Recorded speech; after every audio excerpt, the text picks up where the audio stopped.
Dobrý deň, milí priatelia, milí 8-ci, 9-ci, vážení kolegovia a rodičia. Vítam vás pri ďalšom videjku, v ktorom si rozoberieme typ číslo 3 na prijímacie skúšky v roku 2025 a bude konkrétne zamerané na párne čísla, respektíve párne číslice. Trošku taká kombinatorická úloha.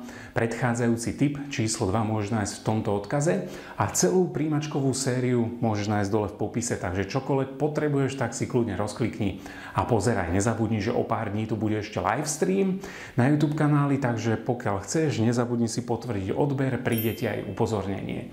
V rámci takejto kombinatorickej úlohy ja tu mám kartičky, na každej kartičke mám jednu číslicu 1, 2, 3, 4 a mojou úlohou je po A vytvoriť všetky párne dvojciferné čísla.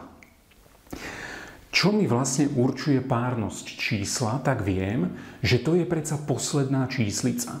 Keď je posledná číslica v danom čísle párna, tak celé to číslo je párne.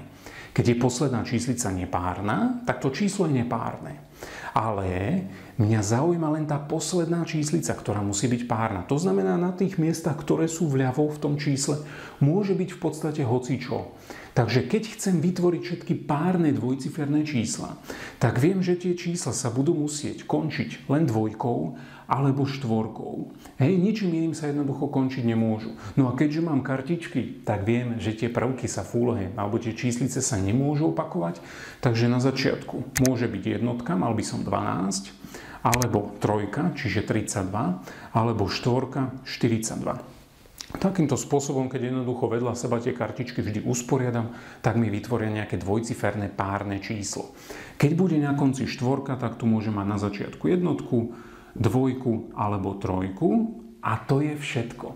Všimnite si, že i keď tie čísla majú byť párne, tak sa v tom čísle vyskytujú aj nepárne číslice. 1, 3, 1, 3. Pretože ja tam nemám napísané, že to číslo má obsahovať len párne číslice, ale že celé to číslo má byť párne. Párnosť čísla mi určuje len posledná číslica, o ktorej viem, že je určite párna. Takže záver, jednoducho existuje 6 takých čísel, ktoré sú dvojciferné a sú párne. Pripomínam, tu máme kartičky. Jedna kartička s jednotkou, dvojkou, trojkou, štvorkou. Preto sa mi tie prvky v tej úlohe neopakujú. V Bčku mám to zadanie veľmi podobné, ale v jednom detaile sa líši. Ja mám vytvoriť dvojciferné čísla, ktoré obsahujú len párne číslice. A toto je práve ten podstatný rozdiel, ktorý si musíte uvedomiť.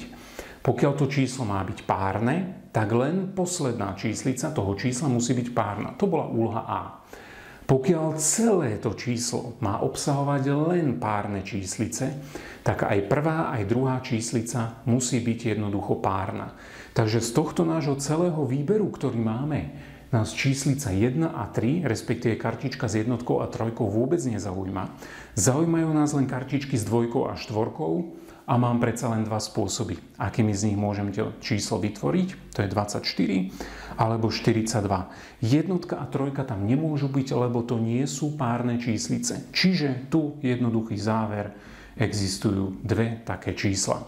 Takže veľký pozor na to. Je to naozaj o jednom slovíčku, či to má byť číslo alebo číslica. A už sa mení dosť rapídne celý počet možností. Tu ich bolo 6, tu iba 2. Veľmi pekne vám ďakujem za pozornosť. Dúfam, že som vám týmto tipom pomohol. Ak áno, nezabudni dať like. A prajem veľa šťastia na prijímačkách. Ak sa ti tam niečo takéto objaví, spojené s kombinatorikou, tak verím, že to bude všetko správne. Ahoj!